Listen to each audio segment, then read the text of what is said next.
Good morning, student. BA, BSc, B.Ed integrated 4th year,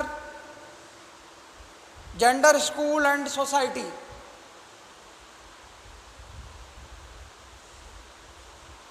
process of socialisation, सामाजिक प्रक्रिया मैं आपको पढ़ा रहा हूँ। सामाजिक प्रक्रिया में आपने पढ़ा कि बालक का समाजीकरण करने में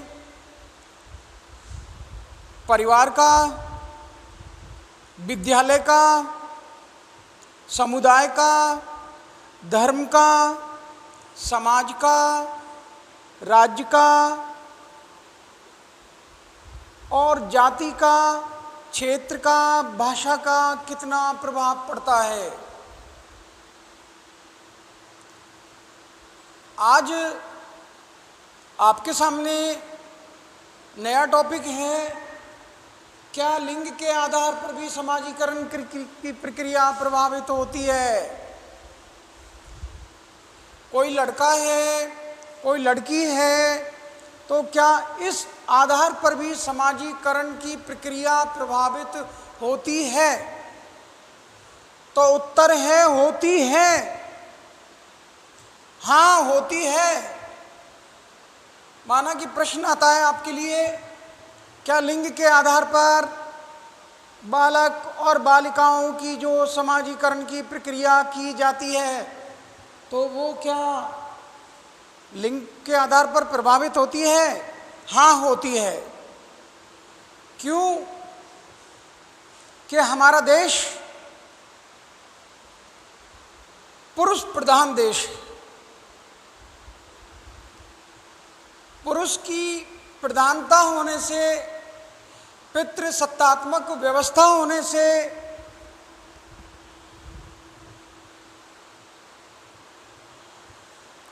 सामाजिक, धार्मिक, राजनीतिक, शैक्षिक, सांस्कृतिक सभी क्रियाएं प्रभावित होती हैं। परिवार का मुखिया पुरुष है, समाज में पुरुष की प्रधानता है, पुरुष की ही चलती है। ऐसा मानते हैं कि पितृसत्तात्मक इस व्यवस्था के अंतर्गत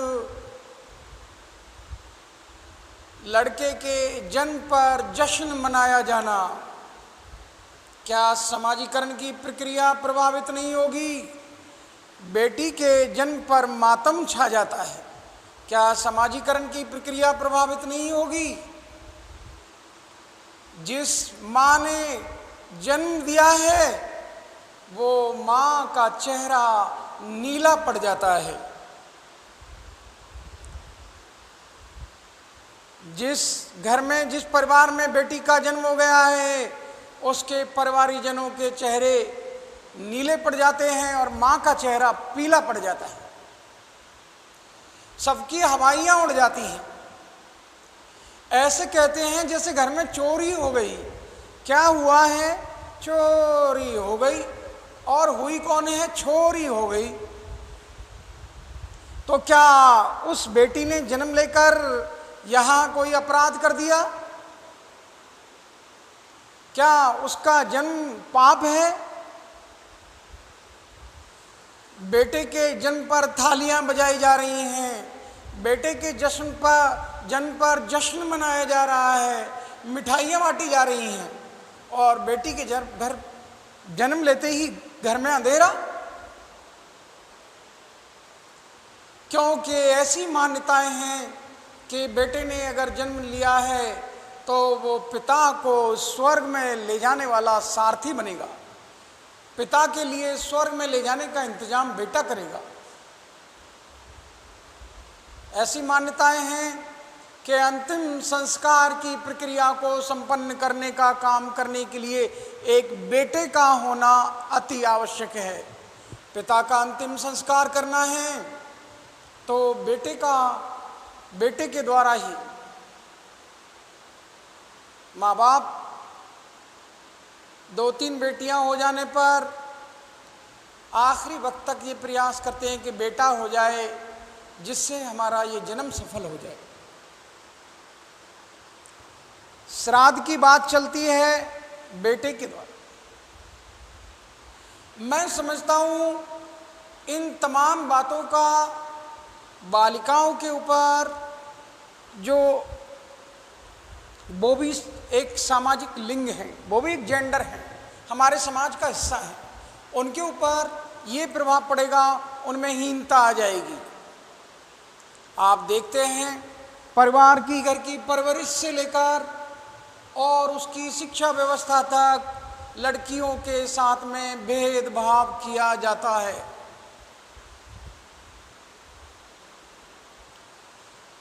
बेटा है तो उसको महंगे से महंगे ऑक्सफोर्ड में पढ़ाया जाएगा, कैलिफोर्निया में पढ़ाया जाएगा, कोलंबिया में पढ़ाया जाएगा, और लड़की ने अगर शिक्षा की बात की तो उसके जल्दी से जल्दी छोटी मोटी शिक्षा दिलवाकर उसके हाथ पीले करने की योजना बनाई जाती है, उसका विवाह कर दिया जाता है, चाहे उसकी उम्र हुई हो या न हुई हो। कैसे बालिकाओं का समाजीकरण हो जाएगा जब हमारे परिवार, हमारे समाज में ऐसी ऐसी मान्यताएं हैं कि लड़की को सस्ती से सस्ती तालीम दी जाए, लड़की को सबसे सस्ती तालीम दी जाए और लड़के को महंगी से महंगी शिक्षा दी जाए, जिससे उसके एवज में वो महंगी दहेज की रकम वसूल सकें। लड़के के ऊपर खर्च किया जा रहा है तो माँ बाप की ऐसी मान्यताएं होती हैं कि लड़का हमको किए गए खर्च को दुगना तिगना 4 गुना करके लौटाएगा, और आज जो लड़की के ऊपर पैसा खर्च किया जा रहा है ये बेकार चला जाएगा, क्योंकि लड़कियां पराया धन हैं, इनको दूसरे घर जाना है। अगर ये डॉक्टर बन गई, अगर ये इंजीनियर बन गई, अगर ये एडवोकेट बन गई, अगर ये टीचर बन गई, तो हमारे किस काम की, अपनी ससुराल वालों के काम आएंगी। इसलिए हम तो बेटी को कम पढ़ाकर और जल्दी से इसके हाथ पीले कर दें, इसका विवाह कर दें, और इसके शिक्षा पर जो धन खर्च करना है उससे अच्छा है कि हम इसके हाथ पीले कर दें, जो इसके विवाह में रकम खर्च की जाएगी वो यहाँ काम आ जाएगी। ऐसी सोच है तो परिवार से जो शुरुआत हो गई है, तो फिर बालिकाओं का समाजीकरण अलग होगा, बालकों का समाजीकरण अलग होगा। तो लेखक ये पूछ रहा है, क्या लिंग के आधार पर समाजीकरण की प्रक्रिया प्रभावित होती है? हाँ, होती है, यस। सामाजिक परंपराएं हो, मान्यताएं हो, रीति रिवाज हो, पर्दा हो, बाल विवाह हो, सारी की सारी प्रथाएं हो, वो सब बालिकाओं के ऊपर थोप दी जाती हैं।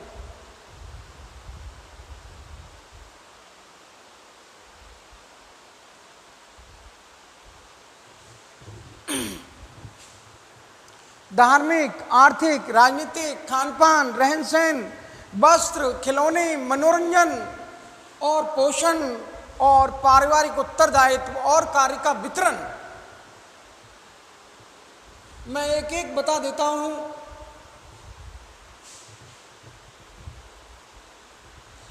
परिवार से इस लिंग भेद की शुरुआत हो रही है। लड़का है तो अच्छे से अच्छे वस्त्र पहनाए जाएंगे, लड़का है तो अच्छी से अच्छी तालीम दी जाएगी, उच्च से उच्च शिक्षा प्रदान की जाएगी, और लड़की है तो सस्ती से सस्ती शिक्षा या मुफ्त में जो शिक्षा मिल रही हो वो शिक्षा लड़की के लिए अरेंज कराई जाती है। खान पान को लेकर देख लीजिए,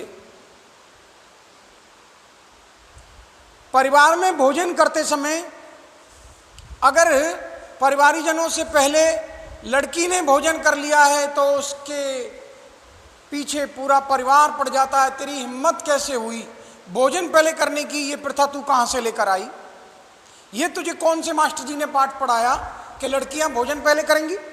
अभी देखा नहीं, परिवार में पुरुष बैठे हैं, मर्द बैठे हैं, लड़के बैठे हैं, आप भोजन करने वाली कौन होती हो? और तो और भोजन करने में पहल भी नहीं मिलती, भोजन करने में भी दूसरा स्थान, कपड़े पहनने में दूसरा स्थान, शिक्षा व्यवस्था में दूसरा स्थान, दुनिया के धार्मिक रीति रिवाजों में दूसरा स्थान, सामाजिक रीति रिवाजों में दूसरा स्थान।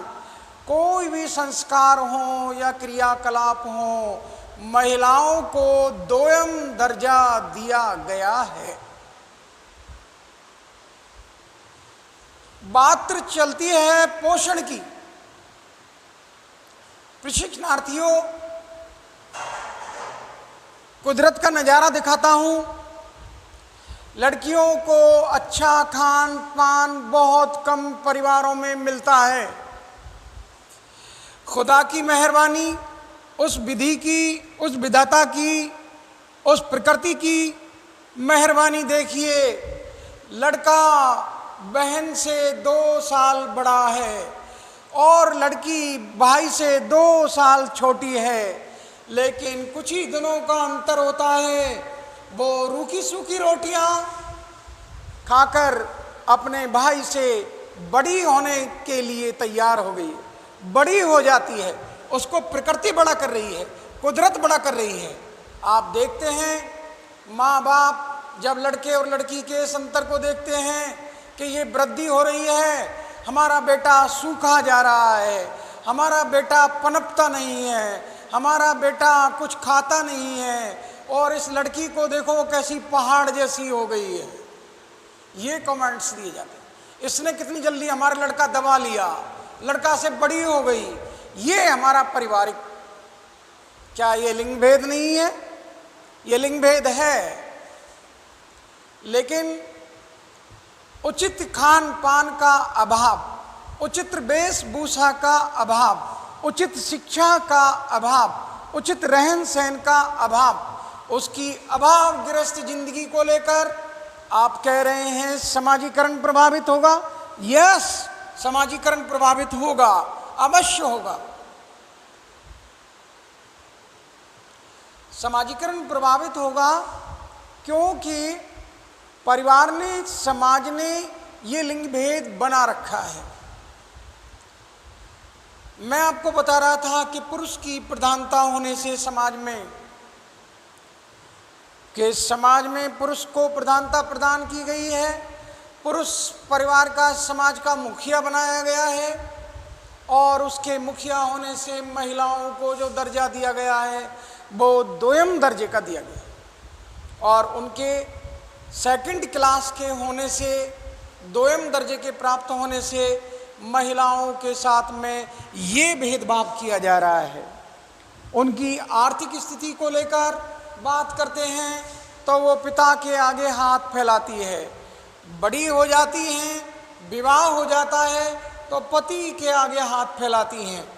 वृद्धावस्था को जब प्राप्त होती हैं तो आप देखते हैं कि वो हाथ फैलाती हैं अपने पुत्र आदि के आगे।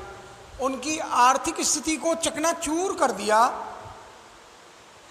आर्थिक रूप से सक्षम नहीं, धार्मिक रूप से किसी भी क्रियाकलाप में वो भाग नहीं ले सकती, और तो और इस्लाम धर्म के मानने वाले मुस्लिम समाज में महिलाएं मौलवी तो बन सकती हैं, लेकिन नमाज अदा करने वाली, नमाज अदा कराने वाली वो नहीं बन सकती।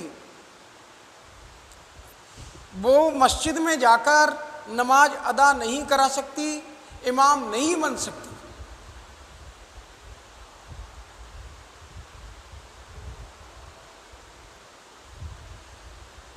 उनके अपने मजहब के अलग से शरीयत का कानून है, जिसकी वजह से उन लोगों ने महिलाओं को इमाम बनने से रोका है कि वो नमाज अदा करने में अव्यवस्थाएं हो जाएंगी। स्त्री और पुरुष संग संग नमाज अदा करेंगे तो ऐसी स्थिति में वहाँ जो मानवीय क्रियाएं हैं, मानव की जो रचना है, स्त्री और पुरुष की जो संरचना है, और उनके साथ में कोई भी अप्रिय घटना घट सकती है। उस अनुशासनहीनता को रोकने के लिए ऐसा तर्क देते हैं कि वो इमाम नहीं बन सकती। प्रशिक्षणार्थियों, जब धार्मिक क्रियाकलापों में वो अंतिम संस्कार नहीं कर सकती, नहीं जाती हैं। आजकल कुछ मात्रा में सैनिकों की बेटियां अपने पिता के शहीद हो जाने पर वो मुखाग्नि देने का कार्य करने लगी हैं। ये बहुत अच्छी बात है, लेकिन बहुसंख्यक समाज में ऐसा अभी नहीं है। हमारे समाज में पुरुष की प्रधानता से महिलाओं के राजनीतिक अधिकार, उनको राजनीतिक अधिकारों से दूर रखा गया है राजनीति में, जबकि संविधान में उनको हिस्सा दिया गया है। 33% उनके लिए राज्य की विधानसभाओं में मिल चुका है, और उसके बावजूद आप देखते हैं कि अगर वो किसी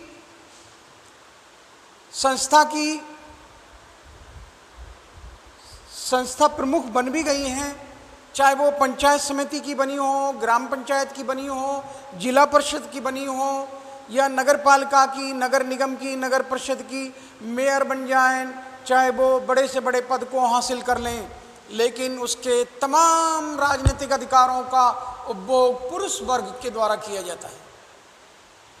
क्या महिलाओं का समाजीकरण प्रभावित नहीं होगा? क्या उनमें हीन भावना घर नहीं करेगी? उनके समस्त राजनीतिक अधिकारों का उपभोग पुरुष के द्वारा किया जा रहा है। प्रशिक्षणार्थियों, लिंग के आधार पर हमारे समाज में भेदभाव है, और उससे बालिकाओं का समाजीकरण प्रभावित होता है। बालिकाओं के लिए जब बात आती है उनके खान पान की, रहन सहन की, तो आप देखते हैं कि जब पोषण की बात चलती है, माना कि लड़के की हेल्थ नहीं बन रही है, तो लाख जतन किए जाते हैं, डॉक्टर से संपर्क किया जाता है, डॉक्टर से सलाह ली जाती है, और तो और उचित परामर्श मिलने के बाद उसको खुराक लगाई जाती है, पौष्टिक आहार का प्रबंधन किया जाता है, और उसकी उचित देखभाल की जाती है। लड़कियों के लिए पोषण की दूर दूर तक गुंजाइश हमारे समाज में नहीं है। बहुत कम सुशिक्षित परिवार होंगे जो अपने बेटे में और बेटियों में भेदभाव ना करते हों। बहुत कम, इक्के दुक्के पान के तिक्के, बहुत कम लोग। वो अपवाद हैं, बहुत अच्छी बात है अगर करते हैं तो, लेकिन बहुसंख्यक समाज के द्वारा उनके पोषण में भी कटौती कर ली जाती है।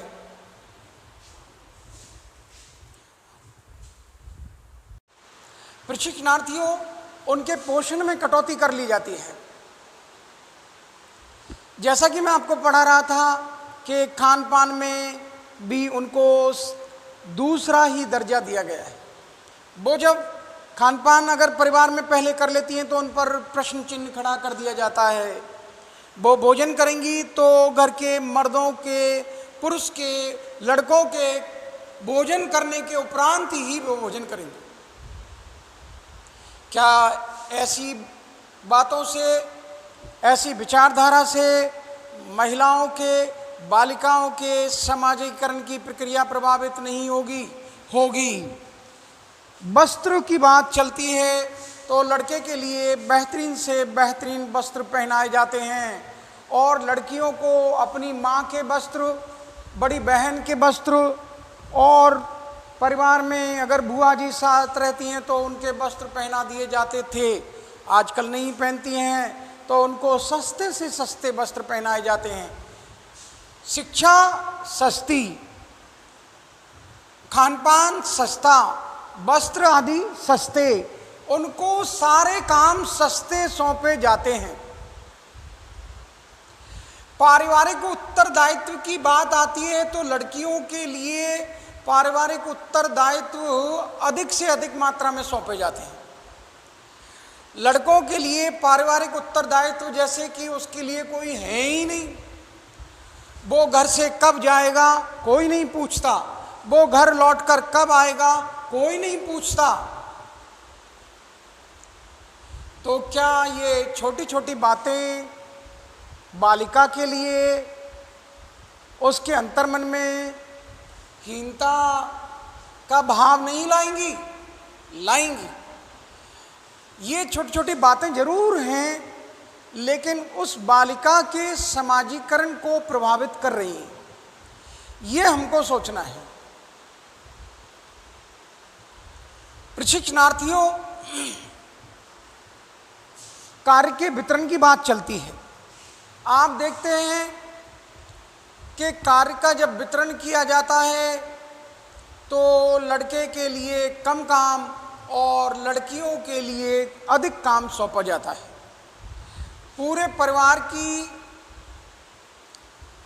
कार्य को करने की सारी जिम्मेदारी लड़कियों के लिए दी जाती है। लड़कों को बाहर से, बाजार से छोटा मोटा काम सौंप दिया जाता है। कार्य का जो वितरण किया जा रहा है उसमें लड़कियों को अधिक काम, लड़कों को कम काम सौंपा जाता है।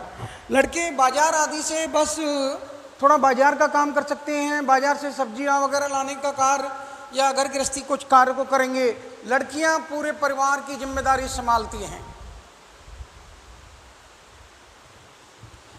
प्रशिक्षणार्थियों, ये सारी की सारी व्यवस्थाएं उसके परवरिश की, खान पान की, रहन सहन की, और तो और जब उसके खेलने की और मनोरंजन की बात आती है तो उसको खेलने के लिए भी सस्ते से सस्ते खिलौने दिए जाते हैं।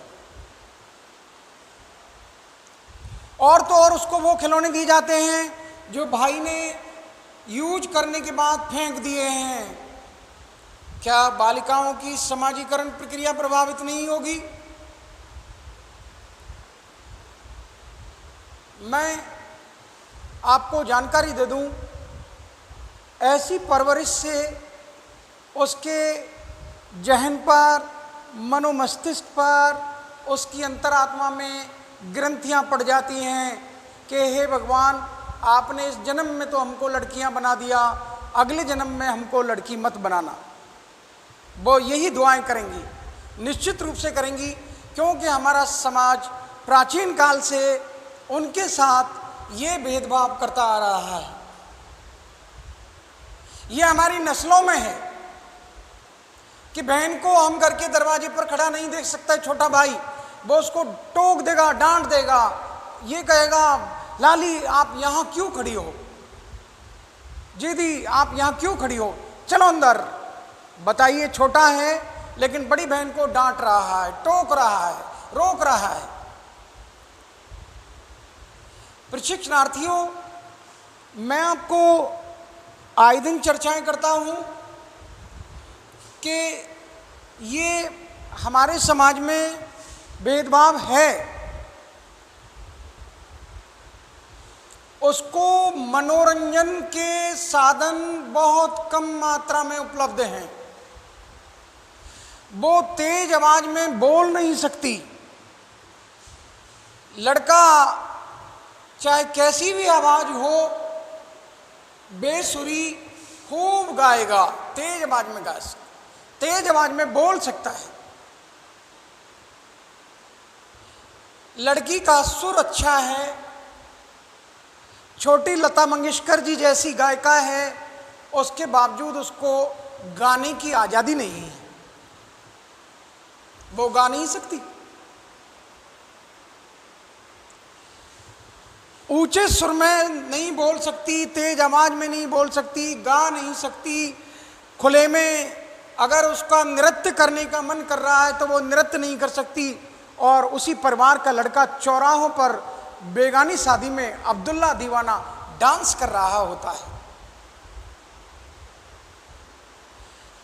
उनका वो लाडला डांस कर रहा है और जब पिताजी को समाचार मिलते हैं तो वो फूल जाते हैं, प्रसन्न होते हैं कि आज मेरे बेटे ने गोविंदा का जैसा डांस किया, मिथुन का जैसा डांस किया, I am a disco dancer, वाह वाह वाह।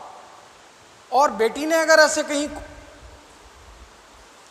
सार्वजनिक स्थल पर तो दूर रहा, घर की छत पर भी डांस कर दिया है तो उसके ऊपर पाबंदियां लगा दी जाती, पाबंदियां लगा दी जाती हैं। मैं आपको जानकारी दे रहा हूं प्रशिक्षणार्थियों, ये भेदभाव चलता रहा तो लड़कियों का समाजीकरण प्रभावित अवश्य होगा। बात आती है विद्यालय की।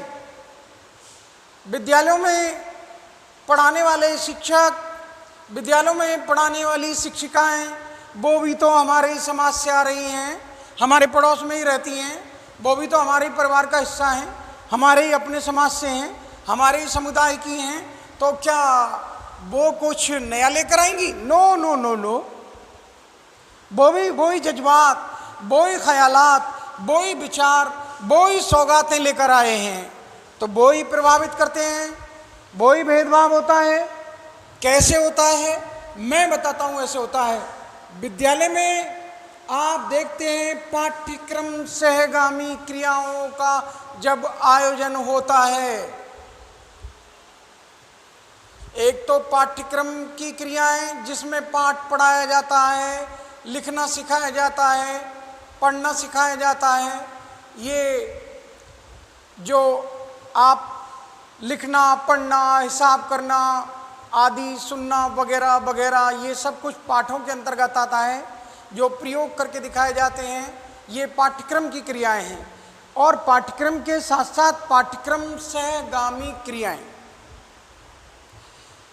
पाठ्यक्रम सहगामी क्रियाओं में हमारे शिक्षकों के द्वारा, हमारी शिक्षिकाओं के द्वारा लड़कियों को बहिष्कृत कर दिया जाता है। लड़कियों का इन क्रियाओं में भाग लेने से कोई लेना देना नहीं है, उनको रोक दिया जाता है।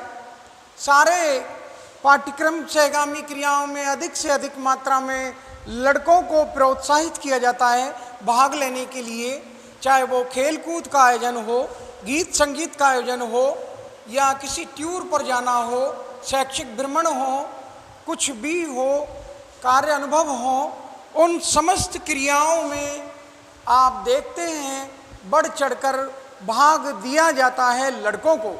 लड़कियों को इसमें बहुत कम मात्रा में भाग दिया जाता है।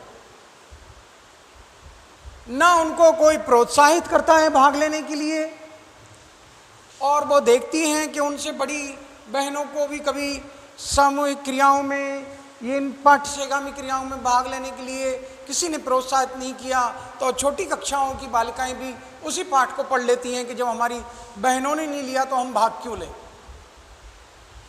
विद्यालय में भी यही वातावरण प्रदान किया जा रहा है कि लड़कियों के साथ में भेदभाव किया जा रहा है। उस भेदभाव के नतीजा ये निकलता है कि पाठ्यक्रम सहगामी क्रियाओं के माध्यम से जो बालक का शारीरिक, बालक का मानसिक, बालक का बौद्धिक, बालक का आध्यात्मिक, बालक का सर्वांगीण जो विकास होता है, वो इन क्रियाओं के माध्यम से होता है। और ऐसी क्रियाओं को करने से बालिकाओं को रोक दिया जाए तो क्या बालिकाओं का मानसिक, बौद्धिक, शारीरिक, आध्यात्मिक या सांवेगिक विकास हो पाएगा? नहीं हो पाएगा। उनका मानसिक और बौद्धिक विकास रुक जाएगा, उनका शारीरिक और आध्यात्मिक विकास रुक जाएगा। और लेखक ये चाहते हैं कि आज की नारियों का, आज की लड़कियों का, आज की बालिकाओं का सर्वांगीण विकास हो, उनको बनाया जाए ऑलराउंडर।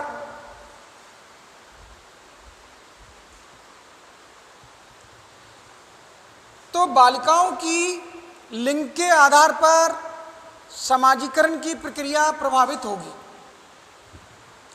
भारतीय राजनीति हो या अर्थ जगत हो, वो पिछड़ी हुई हैं। दुनिया के बड़े से बड़े व्यापार को करने के लिए पुरुष ही हैं। दुनिया की बड़ी से बड़ी राजनीतिक शख्सियत पुरुष ही हैं।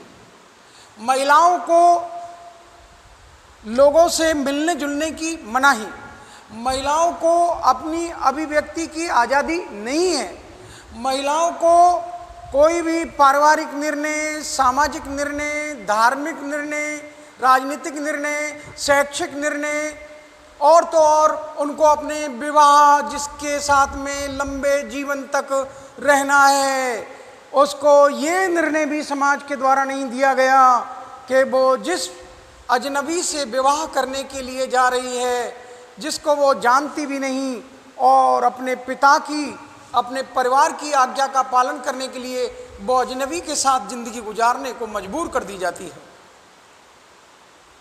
उसको किसी क्षेत्र में निर्णय लेने का अधिकार ही नहीं।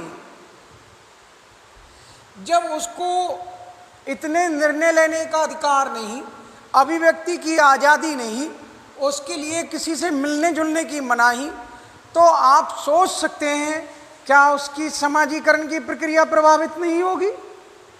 उसकी समाजीकरण की प्रक्रिया प्रभावित होगी, अवश्य होगी। प्रशिक्षणार्थियों, पाठ का सारांश ये निकलता है कि जब तक हम ये सोच नहीं छोड़ेंगे कि लड़के के जन्म से हमें कोई लाभ है और लड़की के जन्म से हमें कोई हानि है, जब तक इस सोच को नहीं बदलेंगे, बालक और बालिकाओं के समाजीकरण की प्रक्रिया प्रभावित होगी। हमको बदलना होगा कि लड़का होना कोई लाभ का मुद्दा नहीं है, लड़की होना कोई नुकसान की बात नहीं है, तब समाजीकरण होगा। समाजीकरण उस दिन हो जाएगा जब लड़का होना और लड़की होना, जब कोई ना लाभ है ना हानि। लड़का हो गया कोई लाभ नहीं, लड़की हो गई कोई हानि नहीं। ये सोच जिस दिन देश में विकसित हो जाएगी, मैं समझता हूँ समाजीकरण हमारे समाज का, लड़के और लड़की का आसानी से हो जाएगा। Thank you.